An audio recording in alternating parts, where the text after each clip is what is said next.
Okay, I am starting WeVideo. WeVideo is just kind of like iMovie. It's a place where you can create videos. You can also make podcasts and have it be audio only. It can be for you to create videos you're pushing out to students, or it can be for students to create. And we'll show you a little bit about that. So let me share my screen.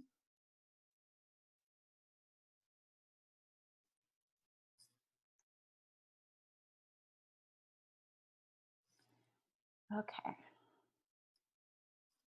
So you would go to wevideo.com, and it is free. However, we also have licenses. We have a lot, but we have a limited number of licenses that we have on our school plan. And if you're interested in using it and even having your students join as part of your classroom as well, you can definitely do that. And you would do that by submitting a tech help, saying that you would like a WeVideo, I think it's called a Schools Lead account. Is that right? Schools Lead account? Okay. Teachers are leads. Leads. Okay, teachers are leads. If you kind of want to just play around with it first before you submit that tech help and get it official, you can do what I did. And I just did the free 30-day trial, which you can do in the upgrade. So that's, if you do that, you will see it will look this way. So you can see I have 29 days left in my trial. But it kind of lets you try out all the features like templates. It shows you how you might create groups and those kinds of things. So if you are interested in playing with it, you might want to start with those 30 days. The difference between WeVideo and some other video creation options out there is that it can be collaborative.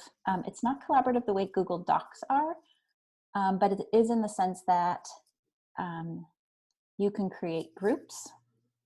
So once I have a class, and I don't have a Google Classroom of students, so I assigned it to 3 different ones of myself with different emails. And you can do it by adding members here. And you'll see that it gives you the option to sync, to register them, giving them a link, or to use an invite code. And once you have them, you have the option to put students into groups. So if you wanted different groups of students to work on different projects, and you'll see down here at the bottom, there's a plus sign where you can start a new group, assign which students you want in that group. And from there, once you have your groups, you can then go to projects. Projects, you will need to have one for all the video edits that you're going to do, even if you're just doing a quick, simple one. It creates like a folder, and I will click on my project in a minute, but you'll see down here at the bottom right, there's a plus sign. And before you start, you can do it from within your, when you start working on something as well. But you would just title it, and then you'll see that there are 3 options. And this is where the collaboration piece comes in. So there could be one that's just you're creating it. It's for your own personal use. You're going to use it to create a video that you're pushing out to your students. It can be collaborative. And that means that you're going to assign students to this project. They can all see the media that's in that folder. They can all contribute to the media that's in that folder. And they can all work on the same edit. They just can't do it at the same time. Shared means that everybody can see the media that's in that. So if you had, maybe you created some, various students went out and they interviewed people and got some video feed, or there's some pictures that you've taken as a class, and you want everybody to create their own project, but using the same resources, you would click shared, and everybody can see all those same resources, but they're not going to be able to collaborate on the final product, on the edit. So that's kind of an interesting twist that WeVideo has. So once I'm in a project, you can see here that these are the different edits. So basically 3 different videos that I've created within this project. They call those edits.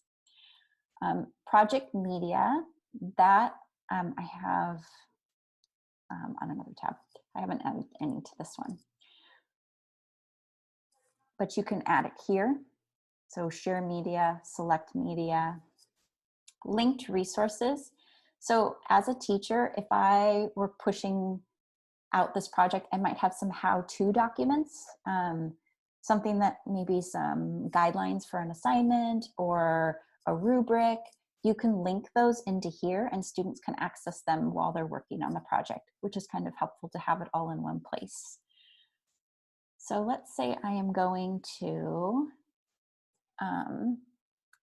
actually, no, I'm going to take that back. I'm going to kind of go over this dashboard area first. At the top, you'll also see media. You can add general media that you pull from, if you've have some videos that you are going to be editing, you can upload them here into your media folder. You would just click the plus sign and you'll notice that it gives you options to either import them from different places like Google Drive. You can drag and drop from your desktop or browse your computer. And you'll notice here I've got some images, I've got some videos. And this is just kind of where it houses everything that you've uploaded at any point, and you can delete it anytime. These are different videos I've exported. They have templates that you can start with. And then this is the admin tab. So from your dashboard, you can either launch right into creating a new video. You can record right from, if you don't have media already, so if your students are using Chromebooks and they're starting from scratch, they might be recording themselves just talking, or maybe you are recording yourself. You can do it right from your computer. You can choose a template. You can go back to something you've recently been working on. I'm going to go into this project and I am going to show you how, oh wait, feeling a little spacey. I also wanted to show you tutorials from this screen. There are two different ones. One is a user guide, which is down here on the left-hand side. And when you click on that, it brings you to this educator's guide, which is very thorough, very helpful. It takes you step by step. I highly recommend it. Table of contents will kind of show you if you want to jump ahead and read more about something. You'll also see here on the right-hand side, there's a question mark. That's also a great place to get help. Again, it has the educator guide, but there's also this tutorial geared for anyone using WeVideo. The nice thing about it is it really is, it takes you step by step on how to make a video, including all the media. So it gives you all the video clips. It gives you the tutorial will say, okay, now do this, and you practice it. So it kind of gives you a hands-on way, if you've never done any video editing before, a great way to get started. And again, that was in the question mark. Okay, so say we are ready to start. I've created a new project. I'm doing a new video. And I have already kind of started a demo here. So you'll see at the top here, this is media that I don't have access to because I'm not part of the school plan, but I have my own media. So that same folder that I showed you on the top with the dashboard, it gives me access to all the media that I have. If there were media that I had dropped into the project folder specific to this project, it would be here as well. I can also import additional media. So if there's something I forgot about, or I'm like, oh, I have this new piece, you can import it directly from here. You can also record video right from here, just like we could on the dashboard screen, and we can import audio. So the version that I'm showing you right now is storyboard. And if you click on these three lines, you can see down at the bottom, it says switch to timeline. That's Julie's going to show you timeline. Storyboard is a very, very, very, very basic video editor. It's very limited in terms of what you can do, primarily with the audio, I would say. Video also, but it's pretty much if you have limited edits you want to make. So maybe you want to cut a video or make it shorter or longer. But the audio, so I can kind of show you. There are 3 choices in Storyboard, and it's very chunky looking, which is different than the timeline. I can change the theme, but be aware when you change the theme, it's going to change the look on all of your videos. So if I were to change my theme to, confetti, all of my videos are now going to have this confetti look to them. Here are some ideas for teaching the word. It changes the background to it. So kind of be aware that that theme will be pervasive. You can also add audio. And when I click on audio,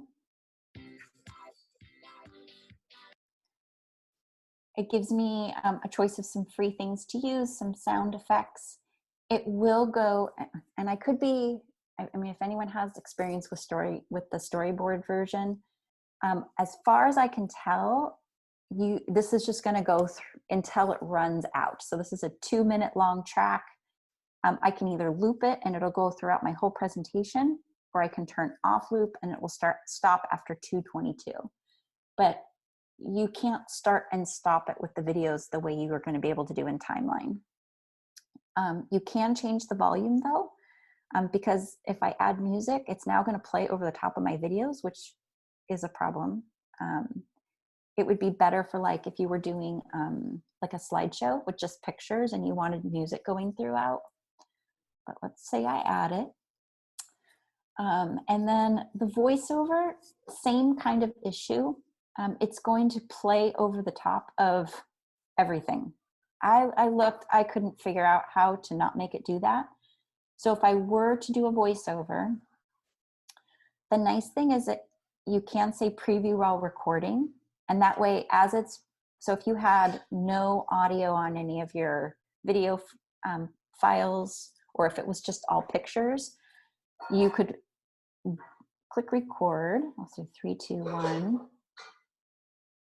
And wow. And then I don't want to talk right here. And maybe I would now talk over explaining what she's going to talk about. And she's going to talk about the word rest and how you would introduce this new word. But that way you can kind of see what's happening on the screen while you're recording so that it aligns.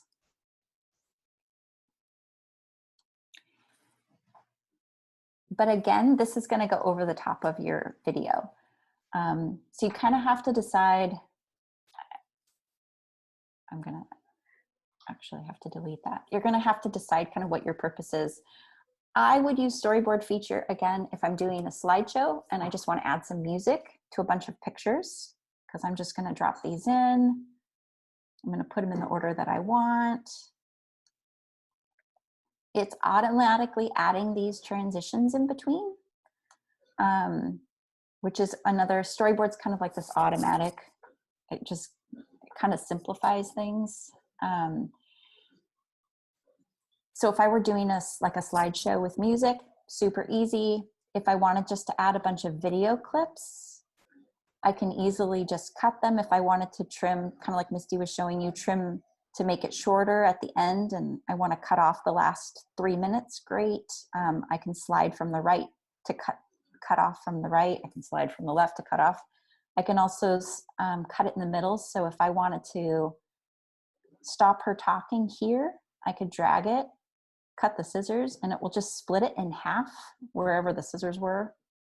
And then I can insert, say, a text, and I want to reiterate something that she said. Going here, maybe you want to add this.